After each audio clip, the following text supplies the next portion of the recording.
கிறிஸ்துவுக்குள் அன்பான தேவனுடைய பிள்ளைகளே, ஆண்டவராகிய இயேசு கிறிஸ்துவின் நாமத்தில் உங்கள் அன்போடு வாழ்த்தி வரவேற்கிறேன்.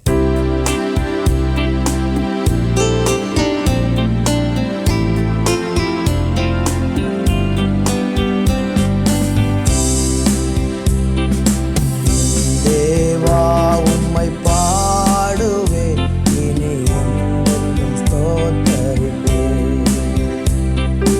என் தேவா உம்மை பாடுவேன், இனி என்றென்றும் ஸ்தோத்தரிப்பேன்.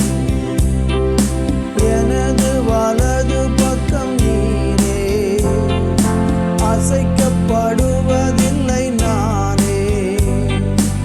எனது வலது பக்கம் நீரே, அசைக்கப்படுவதில்லை நானே.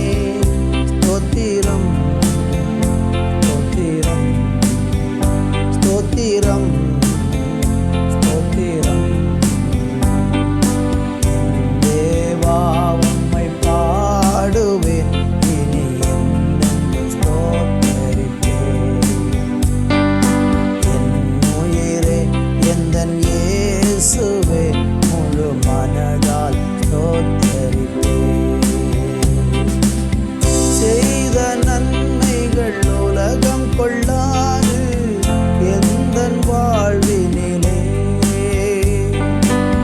செய்த நன்மைகள் உலகம் கொள்ளாது எந்தன் வாழ்வினிலே.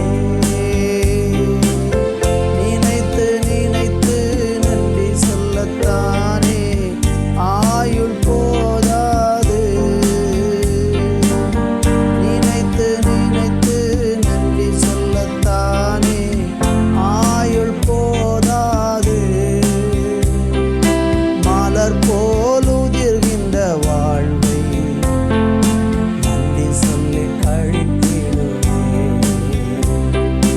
என் தேவா உம்மை பாடுவேன், இனி என்றென்றும் ஸ்தோத்தரிப்பேன்.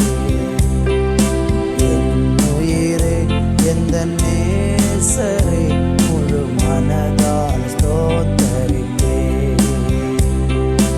என் தேவா உம்மை பாடுவேன், இனி என்றென்றும் ஸ்தோத்தரிப்பேன்.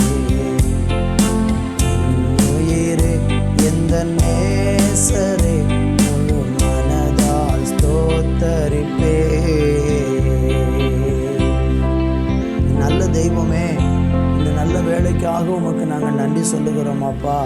நீங்கள் எங்களுக்கு செய்த எல்லா நன்மைகளையும், ஆண்டவர் எங்களுக்கு செய்த எல்லா உபகாரங்களையும் ஆண்டவரே நினைவு கூர்ந்து கர்த்தருக்கு ஆண்டவரே நாங்கள் நன்றியையும் துதியையும் ஆண்டவரே ஸ்தோத்திரங்களையும் ஏறெடுக்கிறோம் அப்பா. உங்களுடைய ஆவியின் பலத்தினாலே நீர் எங்களை தாங்குங்க, உங்கள் வல்லமையினால் எங்களை சூழ்ந்து கொள்ளுங்க ஆண்டவரே.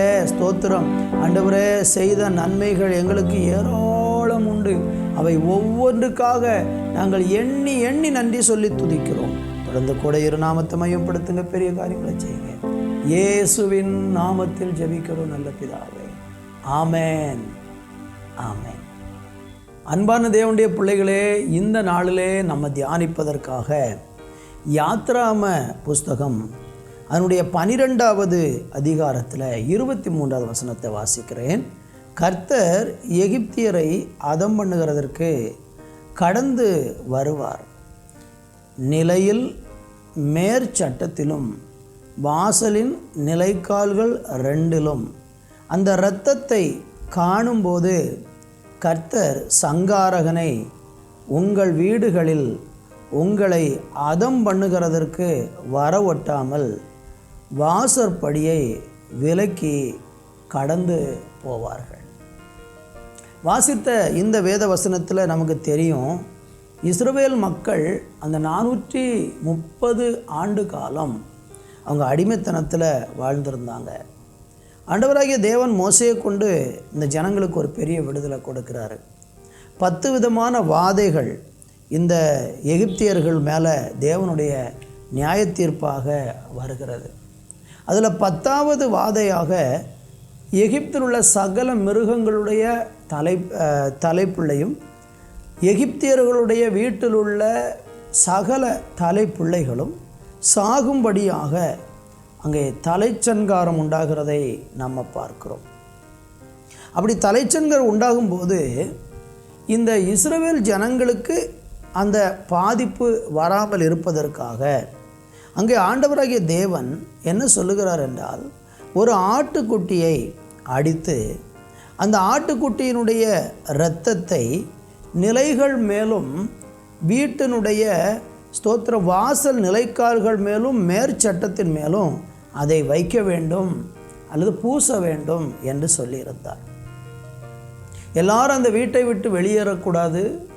அந்த வீட்டுக்குள் பத்திரமாக நீங்கள் இருக்கும்போது அங்கே சங்காரகன் அந்த வீட்டின் வழியாக அந்த தெருவின் வழியாக வரும்போது, ஆமேன், யாரெல்லாம் அந்த வீட்டிலே இரத்தத்தை பூசி அங்கே பாதுகாப்பாக அந்த வீட்டுக்குள் இருக்கிறார்களோ அவங்களுடைய வீடுகளில் மரணம் வராமல் அந்த சங்காரகன் ஆமேன் வாசப்படியை விட்டு விலகி கடந்து போவான் என்று சொல்லப்பட்டிருக்கிறதை பார்க்கிறோம்.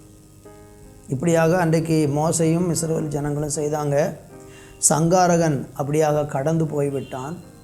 இஸ்ரவேலருடைய ஒரு வீட்டில் கூட தலைப்பிள்ளை சாகவோ மிருகங்கள் சாகவோ இல்லை.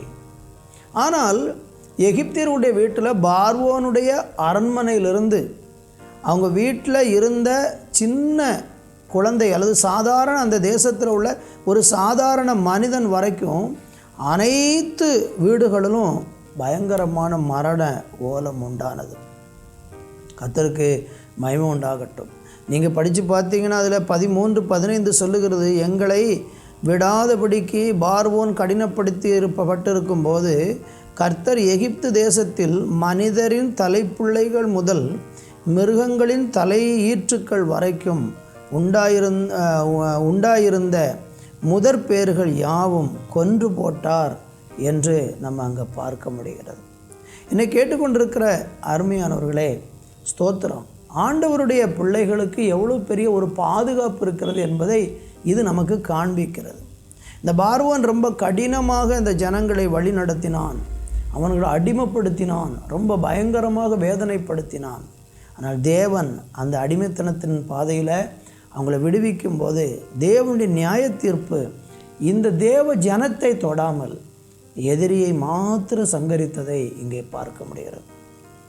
இதிலிருந்து நம்ம என்ன கற்றுக்கொள்ளுகிறோம் என்றால், நீங்கள் வேத புஸ்தகத்தில் வாசித்து பார்த்தீங்கன்னா எபிரேய நிருபத்தில் அதனுடைய 12:24 சொல்லுகிறது, புது உடன்படிக்கையின் மத்தியஸ்தராகிய இயேசுவினிடத்திற்கும் ஆபேலுடைய இரத்தம் பேசினதை பார்க்கிலும் நன்மையாய் பேசுகிற இரத்தம் ஆகிய தெளிக்கப்படும் இரத்தத்திற்கும் வந்து சேர்ந்தீர்கள்.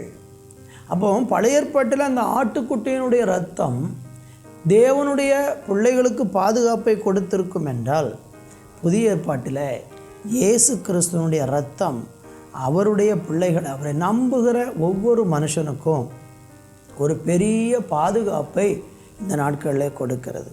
இயேசு கிறிஸ்துவின் அந்த இரத்தத்தினால் உண்டாகிற மீட்பு இருக்கு பாருங்கள், ரட்சிப்பு, பாவ மன்னிப்பு, இதை யாரெல்லாம் பெற்றிருக்காங்களோ அவர்களுக்கு இயேசு கிறிஸ்துவனுடைய இரத்தத்தினால் உண்டாகிற பாதுகாப்பை தேவன் கட்டளையிடுவார். கர்த்தருக்கு மகிமை உண்டாகட்டும். நீங்கள் இயேசுவை ஏற்றுக்கொண்டிருந்தால் உங்கள் மேலே இயேசுனுடைய இரத்தம் தளிக்கப்பட்டிருக்கும். ஏனென்றால் இயேசுனுடைய இரத்தத்தினால தான் நீங்கள் கழுகப்பட்டிருப்பீர்கள். இயேசுடைய இரத்தம் உங்கள் மேலே பூசப்பட்டு நீங்கள் இயேசுடைய இரத்தத்தினால் கழுகப்பட்டிருக்கிறதுனால உங்கள் மேலே இயேசுவின் இரத்தம் இருக்கும். அந்த இரத்தம் உங்களுக்கு ஒரு பெரிய பாதுகாப்பை கொடுக்கும். இந்த உலகத்தின் அழிவாகட்டும், சாத்தானுடைய சதியாகட்டும், ஆமென், எந்த விதமான தீய கிரியைகளாகட்டும், இவைகள் எல்லாவற்றிலும் இருந்து இயேசு கிறிஸ்துவினுடைய இரத்தம் உங்களுக்கும் எனக்கும் ஒரு பெரிய பாதுகாப்பை இந்த நாட்களில் கொண்டு வருகிறது என்பதை ஸ்தோத்திரம் நீங்கள் மறந்து போக வேண்டாம். இன்றைக்கி உங்கள் வாழ்க்கையில் நீங்கள் யோசித்து பாருங்கள், நீங்கள் இயேசுவின் இரத்தத்தினால் கழுகப்பட்டிருக்கீங்களா? இயேசு கிறிஸ்துவினுடைய இரத்தத்துக்குள்ளே நீங்கள் வந்திருக்கீங்களா? நீங்கள் இந்த உலகத்தில் பாதுகாப்பு இல்லாமல் இருக்கிறீங்க அப்படின்னா இன்றைக்கே இயேசுவினுடைய இரத்தத்துக்குள் வந்து விடுங்கள். இயேசுவை சொந்த இரட்சகராக ஏற்றுக்கொண்டு அவரை தெய்வமாக சேவிக்க நீங்கள் முன் வந்தால் அந்த இயேசுவின் இரத்தத்தினால் உண்டாகிற பாதுகாப்பு உங்களுக்கும் உங்கள் குடும்பத்துக்கும் உண்டாகும். ஆண்டவர் சொல்கிறாரு, வாதை உன் கூடாரத்தை அணுகாது, பொல்லாப்பு உனக்கு நேரிடாது என்று சொல்லுகிறார். இந்த பூமியில் நமக்கு என்ன தீய காரியங்களை சாத்தான் விதைச்சாலும் அது எதுவுமே நம்மளை அணுகாதபடிக்கு இயேசுவின் இரத்தத்தின் பாதுகாப்பு அவருடைய பிள்ளைகளுக்கு உண்டு. இன்றைக்கு நீங்கள் யாராக இருந்தாலும், எந்த சூழ்நிலையில் நீங்கள் இருந்தாலும், இன்றைக்கி இயேசுவின் இரத்தத்துக்குள்ளே வந்து பாருங்கள். இயேசுவை உங்களுடைய தெய்வமாக ஏற்றுக்கொண்டு விசுவாசித்து பாருங்கள். அந்த இயேசுடைய இரத்தம் உங்களை, உங்கள் குடும்பத்தை பாதுகாக்கும். யாரும் உங்களை தொட முடியாது. உங்களை முத்திரையிட்டு இயேசுடைய இரத்தத்தினால அவர் உங்களை பாதுகாப்பார். ஜெபிக்கலாமா? நல்ல தகப்பனே, இந்த வேலைக்காக நன்றி. யாரெல்லாம் இயேசுடைய இரத்தத்தை விசுவாசிக்கிறார்களோ, இயேசுவின் இரத்தத்தின் மூலமாய் பாவ மன்னிப்பு வேண்டுமென்று தன்னை ஒப்பு கொடுக்குறாங்களோ, அவர்களுக்கு இன்றைக்கு இயேசு கிறிஸ்துவின் இரத்தத்தினால் உண்டாகிற அந்த விலையேறப்பெற்ற பாதுகாப்பை என் ஆண்டவர் கட்டளையிட்டு உங்கள் பிள்ளைகளை ஆசீர்வதிங்க. இயேசுவின் நாமத்தில் பிதாவே, ஆமென், ஆமென்.